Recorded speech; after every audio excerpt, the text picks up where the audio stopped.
Nobody tells you how fast your life can come crashing down around you. Nobody ever mentions that you can expect one of the most joyful days of your life and have it end as the worst day on earth. It's been 1 year since that happened to me, and I fully expect the downhill tumble to continue for the rest of my life. We looked forward to this day for 9 months. Finding out Lori was pregnant was one of the best things to ever happen to us.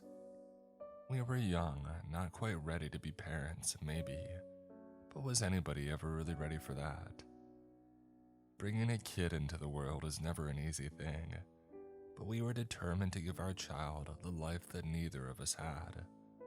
One where they were loved unconditionally and kept safe from the evils of the world. And getting to the hospital that day was a blur, but both of us were over the moon that the time was finally here. There was nothing that we looked forward to more than meeting our daughter, our little Josephine. Labor lasted about 5 hours, Lori giving it her all to push and bring our baby into this world. When she was born, something was wrong immediately. The doctors were scrambling, mentioning something about the umbilical cord getting wrapped around her neck as she came out. They didn't give us a moment with her, instead setting her on another table and immediately beginning to perform whatever life-saving procedures they could as we looked on in horror. After a minute of watching, though, the monitors attached to Lori began to beep. The nurse attending to her realized that she was still bleeding, losing too much and too quick. The next few minutes were, well, they were a whirlwind. Everything went crazy so fast, and within an hour, my wife and daughter were both gone. I had to walk out into the waiting room where both of our parents were expecting good news. I think my mom realized as soon as she saw me that something was off, running to hug me and setting me down in a nearby chair before I collapsed. Tears wouldn't even flow, just empty, numb feelings that were hollowing out my chest as I told them what had happened. Lori's mom broke down first, letting out pained gasps as she screamed for her daughter. My mom could only hold me as the tears eventually began to flow. I got to hold my daughter for a few minutes, her cold body pressed to my chest as I told her how much I loved her, and that her mother would be there to take care of her, wherever they may be. The hospital doctors met with me, told me that they were so sorry for my losses, but I couldn't even comprehend. The most that I could do was hold little Josephine close and kiss her forehead, begging God to somehow bring them back. He didn't answer. The next days and weeks blurred into each other. Work gave me time off for the first few days, although they refused to honor my paternity leave due to the complications surrounding the birth. Apparently, you only get time off if you get a healthy baby, not if you have to grieve the child that you've lost. Stress was only compounded by the hospital sending a bill a few days later for nearly $500,000. I nearly offed myself then and there reading it, seeing a line item charge for after birth skin to skin that was listed at nearly $5,000 alone. To think holding what was my own child would cost $5,000 nearly broke my brain in grief. They were monetizing my own traumatic loss for their own gain, and the insurance companies apparently refused to cover it since again, it wasn't an actual healthy birth. They told me to just take it up with the hospital, like they would do anything. All of that was a year ago. I started drinking. I don't know exactly when, but it helped to numb the pain that I was feeling. Work asked me to come back, and I ended up telling them to go screw themselves. We had a decent little nest egg of savings that we had built up, expecting most of it to go towards Josephine after she was born. Instead, it went towards booze. I spent the year as a ghost, drunk for days at a time on benders, sitting in the nursery that we had painted together, the crib that would never be slept in, boxes of diapers sitting unused, cans of formula that wouldn't be eaten. This house was like a mausoleum to the family that I had lost, and I was determined to make it my grave as well. I don't know what woke me from my drunken sleep at first, the house shaking or my phone blaring a loud and high-pitched alert. I was passed out in the nursery rocking chair, phone on the floor beside me and an empty bottle in my lap. Acid was coming up from my stomach, head pounding as the last of the alcohol was leaving me behind with just a hangover. At first, I thought it was just the withdrawal that was making everything appear to shake, but then the sound of the crib rattling against the wall told me something else was going on. The phone kept droning, loud and shrill, sawing into my skull and making it pound even worse as I desperately leaned over to grab it. Emergency alert. Seismic activity reported. Seek shelter immediately and await further notices. Earthquakes in South Georgia. What's going on? Wiping my eyes, I tried getting up but nearly stumbled over my own unsteady feet as the ground rushed up to meet me. The entire house shaking didn't do me any favors either. Desperately clambering on all fours, I tried to stand, hoping to get my balance by grabbing onto the empty crib. Finally, I was able to make my way over to the window, yanking open the blinds. Overcast skies met me, nearly blinding despite all the clouds covering the sun. The rest of the neighborhood was still being shaken, though it seemed to happen in a rhythm as opposed to a constant tremor running through the land. Whatever it was causing an immense amount of damage already. The roads were cracking, and from the looks of the neighbor's house, there was already structural damage.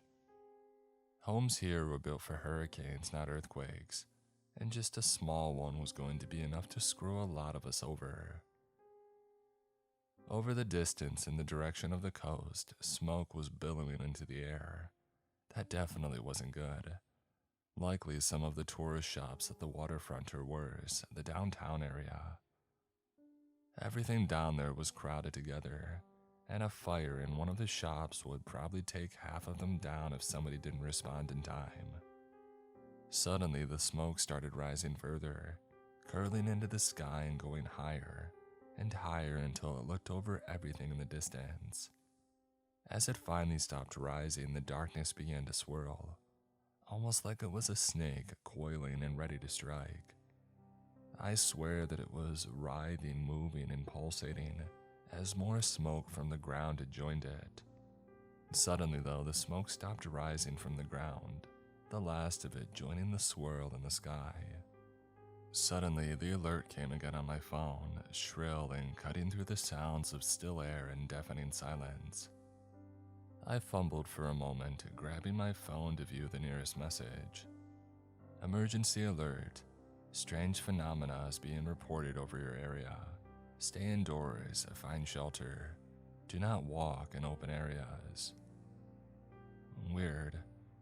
I looked up from my phone, gazing back outside, and noticed that some of the smoke from the giant cloud was now falling in trails towards the ground.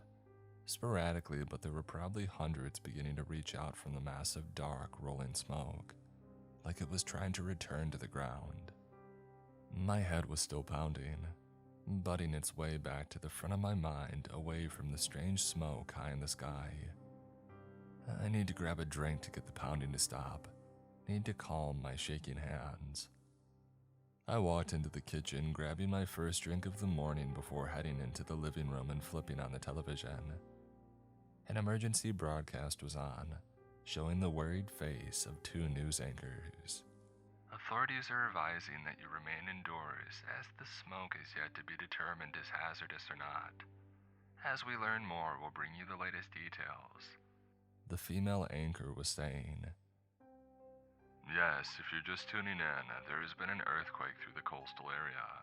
After the earthquake, which registered as a 5.6 magnitude, strange smoke from an unknown location began to rise into the sky.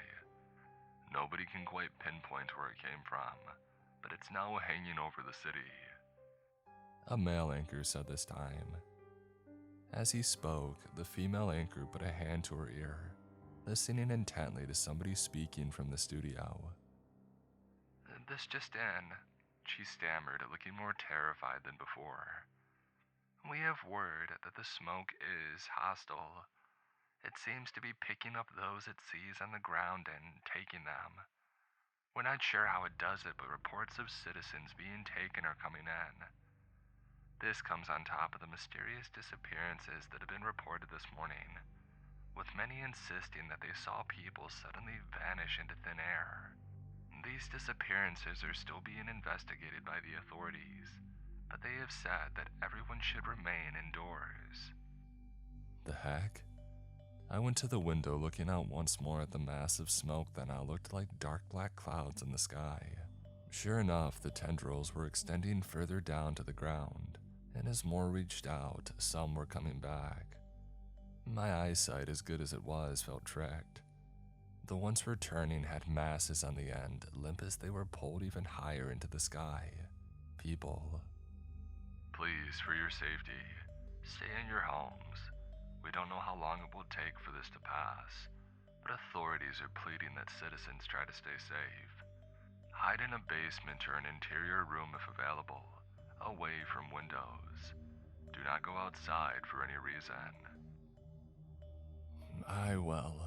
My brain wasn't really comprehending what was going on.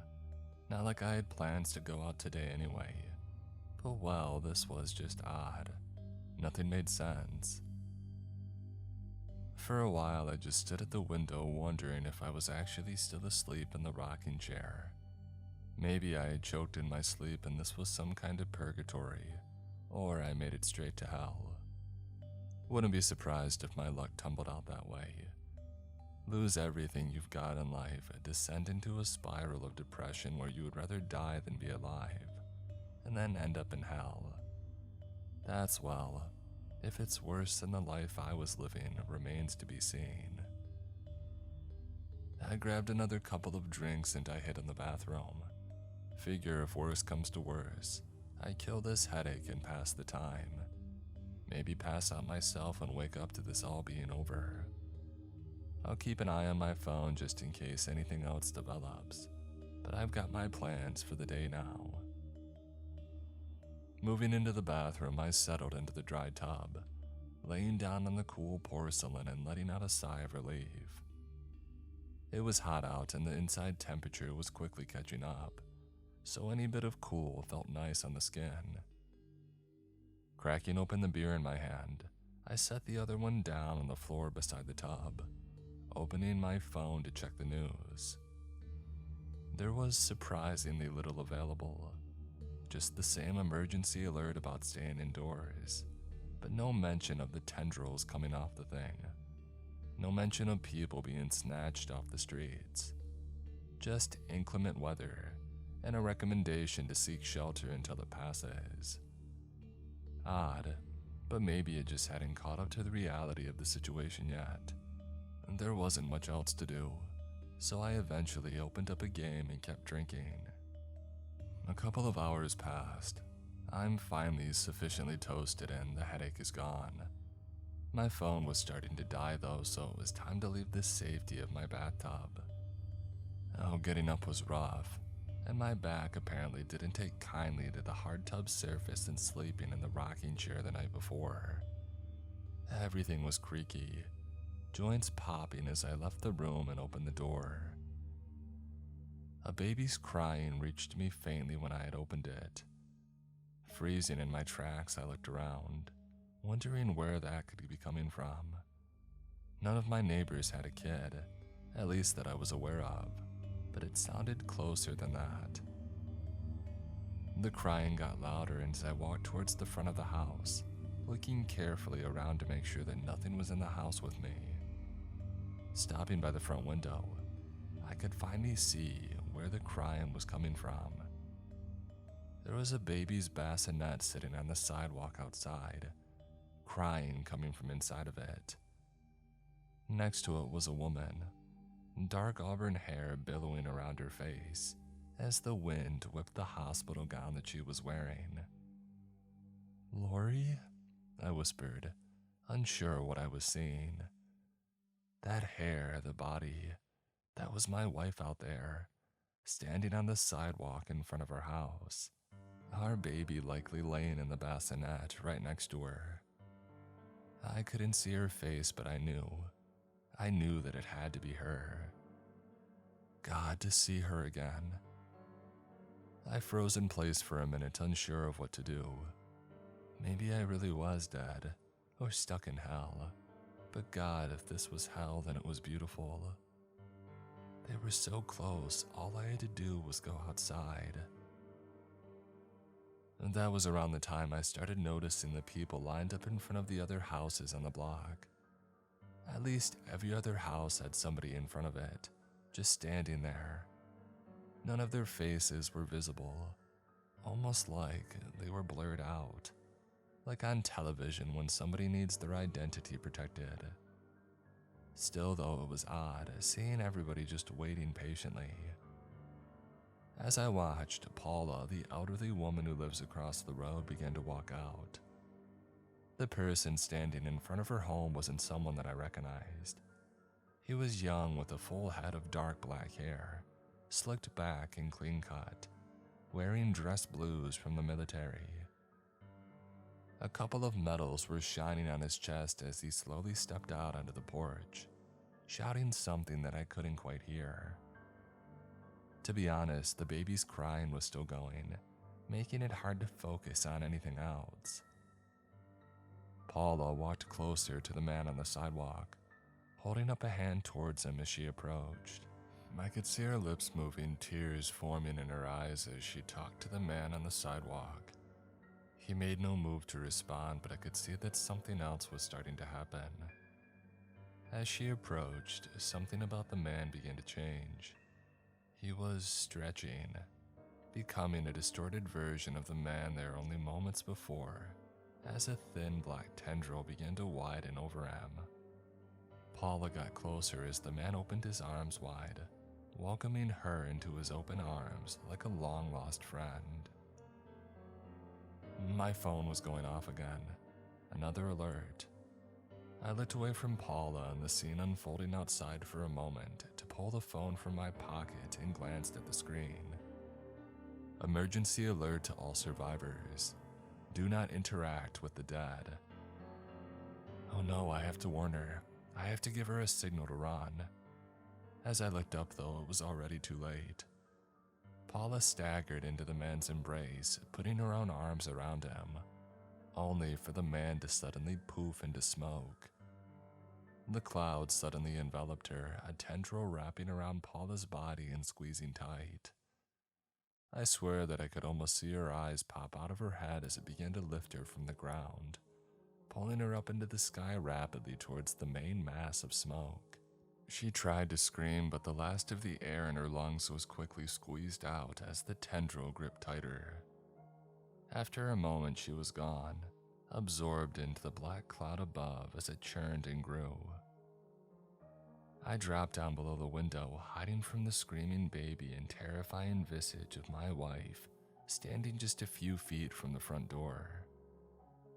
When they moved, I don't know, but they were now at least halfway up the walkway to the house, reaching ever closer to the front door. Good God, could they come inside?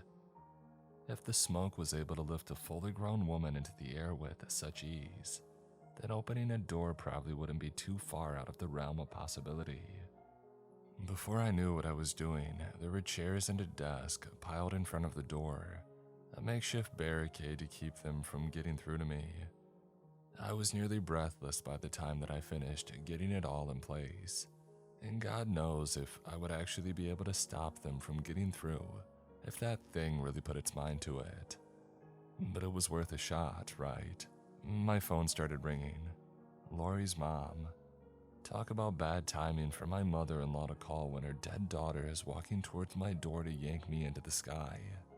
Mel, you okay? I asked upon answering. I could hear Melanie on the other line crying, loud sobs that were nearly hysterical. Oh, Harrison, I'm okay. Are you? Are you safe? She was asking through labored breaths. Whatever was happening over there, she wasn't taking it very well. Lori's here. Every hair in my body stood up like I had touched a live wire. Yeah, she's here too, I muttered, unsure of what else to say. It's not her, Mel, you know that. No, she can't be. Her and Josephine are right at the front door. They say they're sorry that they were gone for so long. She replied, the sobbing turning from fear to something like bewilderment. Oh, poor Josephine has to be sweating out there in this heat. I think I'm going to let them in. No! I nearly screamed into the phone. Mel, that's not Lori and it's not Josephine either. You can't let them in. Don't you dare tell me not to let my own daughter in. Her voice turned cold. She would still be here if it wasn't for you. That was kind of the breaking point for me. There's no more to say after that. I hung up the phone. If she lets them in, well, then that's on her. Can't say that it isn't having an effect on me though. Over the past year, I've asked myself all kinds of questions about if I could have done something different. What if my genes had caused what had happened to Josephine? Did I indirectly contribute to my wife's death? God, is it really my fault that I'm left here alone, with nothing but their ghosts made of smoke outside to taunt me? Maybe it is better if I just walk outside right now and let that thing take me. It's not like I haven't been living for the past year anyway, drinking myself to death, cowardly hoping that the alcohol would kill me since I was too much of a baby to do it myself. Now the only two people that I've ever loved more than myself were basically welcoming me into death outside my front door, and I was still too scared to take them up on that offer. I'm spiraling. Josephine won't stop screaming outside, and I swear to God that I can hear Lori's voice calling for me, asking me to let her in. It's time to feed the baby, Harry, she was saying through the door. She must have been right up next to it now, ready to come in as soon as there was the slightest hint of an opening. Oh, she's so hungry. Everything in me was screaming, torn between opening the door and embracing this thing that was pretending to be my dead wife, or trying for a desperate run out the back door. I probably wouldn't get too far considering the thing up there was picking people up off the streets as soon as it saw them. But what other choice is there? The car. Maybe it wasn't the best idea, but it was enough to get me out of this house and away from these ghosts of my dead family. Heck, if that thing wants to swoop down and take in the air while I'm driving, then at least I had a good run, I guess. This was it though. I can't stay here any longer. I gotta find my keys first. Where the heck could they be? Let's see. When I last went out, I probably put them on the table in the living room. I scoured there, but no luck. Otherwise, crap. They were hanging right there by the front door, now blocked off by my improvised barricade of furniture. I was going to have to move some of it before I could even think about reaching the things. Meanwhile, Lori was still outside calling to me. Harry, please, it's hot out here. Josephine's hungry, I'm hungry. Please let us in. She was droning on. It was definitely her voice, but something was off. She had always been more of a bright talker, joy in every sentence. The kind of person that lights up a conversation with positivity, even when you're talking about the most mundane things on earth. But instead, her voice was flat now, with no sign of that joy anywhere to be found. Hollow, empty words floating through the door to entice me out as our child cried right beside her. In a way, Josephine crying kind of helped me keep my composure at this point. Lori was one of the most determined people when it came to being a mom, and that drive to be the best was something that she was constantly showing before our daughter was ever born. No way she would just be standing there while our girl was crying right beside her, doing nothing to try and console the angry child. I noticed a faint sound of the doorknob being moved, realizing that she was probably trying to turn it from the outside.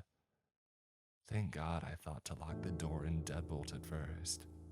Slowly, trying not to make any noise that would betray what I was doing, I began to move the barricade bit by bit, hoping to clear just enough for me to reach my keys. From the nearby window, I could see the smoke in the sky now stretching out to cover miles and miles of open air, billowing even darker than it was before. Was it gaining strength from feeding on people? And God help us if it decided to change after it was finally full. The thing seemed nigh unstoppable as it is. I can't imagine what it would be like after it actually had some energy in it. My blood ran cold as I pulled the third chair from the pile, ever so slowly, and the remaining two suddenly shifted. They fell with a crash, one hitting me directly in the shin as it came down. I hopped back, holding my leg and trying not to curse out loud as I laid eyes on what was happening in front of me.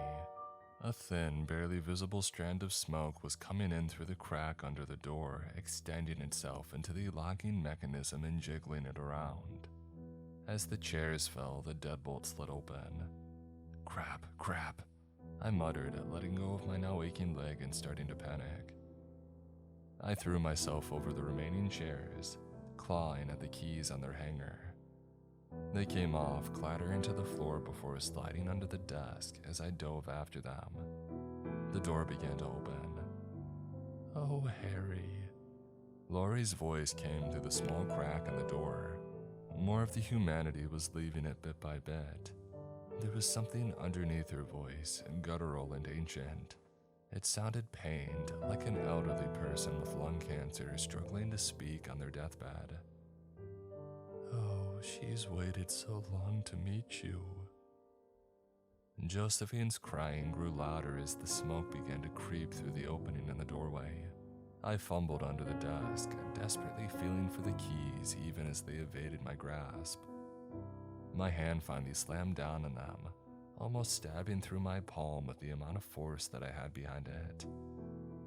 As the door was forced open the rest of the way, I stood, backing away down the front hall as my wife stepped into our home for the first time since she had passed. The smell of death and burning flesh was overbearing as she came in, permeating the air in a thick blanket the moment that she had entered the room. Everything around her seemed to get darker, all the lights in the house barely doing anything to illuminate her figure. It was the exact opposite of how she lit up a room when she was alive, instead draining the light from every corner as if she could only survive in the darkness. As she got closer to me, I could finally see why she would want to keep it dark. Our baby was in her arms, but this wasn't the woman that I had married. Her face wasn't there. Instead, a charred, still smoldering slate of dark ashes stared me down, twin embers where her eyes should be. I almost felt the heat on my skin as she looked at me, burning into me with her gaze of fire. "I've missed you," she whispered, the voice becoming more guttural, less like her as she dropped the baby. Whatever was supposed to be Josephine poofed as it hit the ground, the smoke quickly making a move towards me as I continued stepping backwards. That was my cue to get the heck away from there, darting off into the kitchen and towards the garage door into the waiting car. I nearly tore the car door off just trying to open it. I could see her slowly making her way towards the garage door and through the kitchen, not taking steps to reach closer to me but gliding along the floor, like the ghost that had been haunting me since she had died. My wife was coming for me, and months ago, I probably would have gladly thrown myself into her embrace, despite the smell of flames and death she brought with her. Now though, all I could think was that I wanted to get the heck out of here, get away from this tomb of a house and away from whatever was watching us from the sky, desperate to devour me whole along with the rest of the town. That wasn't Laurie. Laurie was dead, and I've known that for months now. I've accepted that. This is some kind of demon. The garage door slid up slowly as I started the car, looking back every couple of seconds to the doorway and seeing her getting ever closer. The mechanical door barely got halfway up before I decided that that was enough, throwing the car into drive and punching the pedal through the floorboard. The car tires squealed as they hit pavement, and I could hear the metal door scraping against the roof above me, making my ears almost retreat into my head from the awful screeching, but I finally made it out. Turning the wheel sharp, I got onto the road just as Lori appeared in the rearview, floating along much faster in her attempt to catch me. Too late though, I was off. Despite being in a more residential neighborhood, I didn't let off the gas. Not like there were any kids playing outside right now to be wary of or anything. No, I floored it, and going almost 70 through the winding curves as I made my way towards the highway. If anything, I could get out of town and far away from whatever this was. Looking up in the sky almost immediately killed that idea for me though. Whatever was up there was changing, molding into a different shape as the smoke rolled and billowed around in the wind. More and more tendrils were extending down, and I swear it looked like the main mass was moving closer to the ground as I went. Before long, I was out of the neighborhood and onto the main highway going through town. It was mostly empty, though the occasional abandoned car was scattered on and off the road like their drivers had been taken out of the car while they were speeding along. The sky continued to grow darker, reminding me of the dozens of hurricanes that had come and gone while I had lived here. Except, this was still eerie, with no light rain beginning to fall as the storm moved in. Instead, the clouds settled ever closer to the ground, beginning to obscure the distance like a thick black fog covering everything like a blanket. I could smell rot and ash as it got thicker, nearly swallowing up the car. The engine sputtered and died within moments of being surrounded by smoke. Everything gave out, and instead of coasting to a stop, I felt the car suddenly jerk to a halt, like it was being grabbed. I gotta get out. Gotta find shelter somewhere, but where? The smoke was getting thicker and I almost choked on the smell of sulfur that was permeating the air now along with it. Opening my door, I rolled out onto the road, trying to keep low and do my best to stay away from the thick smog covering everything. I felt the earth tremble again for a brief moment before a shock wave suddenly hit, air blasting the car behind me through empty space and into a tree on the opposite side of the road. I reached out, grabbing onto a sewer grate on the curb nearby, holding on for dear life as the smoke swirled, now mixing with dust and debris as something made impact with the earth. The next thing I know, I'm flying right alongside the debris, being tossed away from the road. I hit a tree and I heard something inside me snap. I'm not sure how long it's been. My ears are ringing and I can't see straight. Trees are snapped off at the base right near me. It hurts to pick my head up and look around. The ground is above me. No way I'm upside down. What am I hanging on to? Looking down, I see it. A tree branch impaling me right through my stomach on the right side. It's not very thick, but enough that pulling it out is going to be extremely painful. I've got to move though. Wait, where's the smoke? The sky isn't dark black anymore, but a deep red. There's no sign of the smoke anywhere. Nowhere around me is even hazy. Did it all get blown away in the blast? What made that in the first place? Did they try to nuke it maybe? No, there would have been a flash before everything happened. As it is, looking around me, there didn't seem to be any mushroom cloud or anything that would designate signs of warfare. Maybe it left on its own. The earth shook again, making me scream in pain as the tree that I was impaled on shook as well. God, what could be causing it? I can barely look around. Anytime I stretch my head, the wound in my chest screams in pain. I don't think I can pull this out without bleeding out on the ground below me, if I even make it that far before dying. Jesus, Lori, I might see you soon. The roar rings out again with another massive tremor following. The branch creaks under my weight, threatening to give out and send me careening to the ground. I try to wiggle, seeing if I can get off of it bit by bit. The ground is probably 5 feet below me. Not that far, but far enough that it's going to hurt.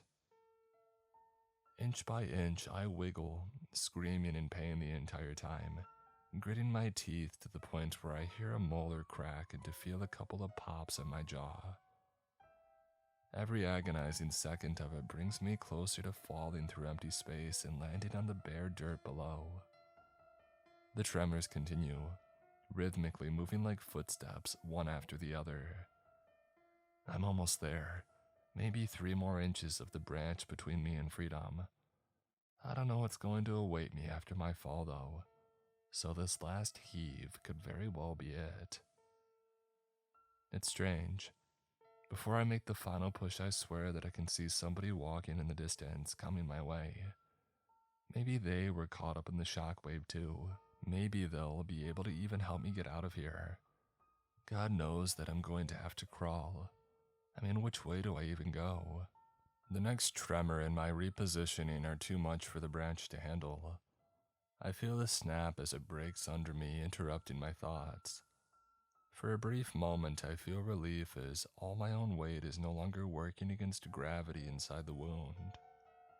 Instead, it's replaced with more pain a second later as I land, forcing the rest of the branch through as it makes contact with the ground, pushing it right back in the same direction that I tried to wiggle out from, and doing untold damage as I'm left shrieking in pain on the ground.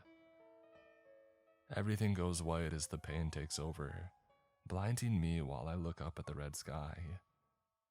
It's the same color as my blood, soaking the end of the broken limb, now protruding into the sky above me.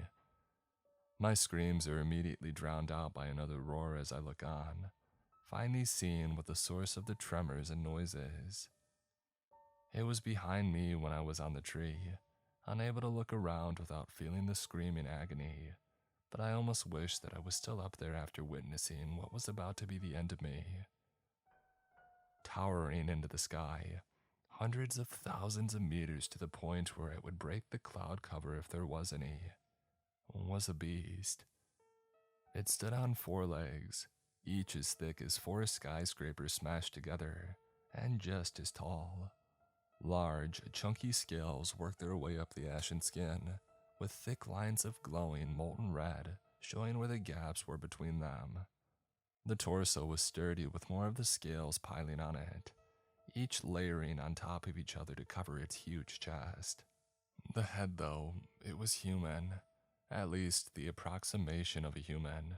Its face was blank and nearly featureless, but the eyes, nose, and mouth were right there without any sort of hair to make them differentiate. The eyes were massive themselves, just gazing blankly at the ground, surrounded by those same ashen scales. As it took more steps and turned, though, I could see its back towering into the sky as it began to rear up. More and more faces, each a different size, some massive and some so small that I could barely make them out, covered its back from top to bottom. Each one looked like someone else, but all had the same face of agony and pain, all screaming silently to the sky above to be put out of their misery. The beast roared again as it came crashing down, feet landing hard and sending another shockwave in every possible direction. I winced, preparing for it to hit me as I could see it coming fast, brushing through trees and kicking up dust as it roared closer. In the distance, the person I saw earlier was even closer though, and the wave of violence passed through them without knocking them down. All I could do was lay there and take the beating as it hit me, pelting me with loose debris and rocks as it passed. Dust filled my lungs, making me cough and sputter just trying to take a breath. When I looked up again, the figure was right there, Lori holding our daughter in her arms. This time it wasn't some terrifying abomination made of smoke though. It was actually her. God, she was glowing like the day she told me that she was pregnant. a huge smile on her face, lighting up my world against the backdrop of the crimson sky. She reached a hand out, her smile growing bigger as she looked into my eyes, and the beast roared again. I took her hand and immediately the pain faded away. Warmth enveloped my body, leaving me in peace, unfeeling of the agony that had been there just moments before, overwhelming every one of my senses. She pulled me from the ground effortlessly, enveloping me in a hug as we floated away. I didn't even notice it until I looked down to see the ground quickly fading beneath us, the great beast becoming smaller and smaller as we soared past it, far out of its reach, the crimson sky welcoming us as it turned to a bright, jovial blue. Our baby laughed in her arms, bringing me warmth. I don't know if this is the delusion of a dying man or if I'm really going to heaven, but I'm going to embrace it. I'm finally where I belong, not in pain, not in suffering, but at peace.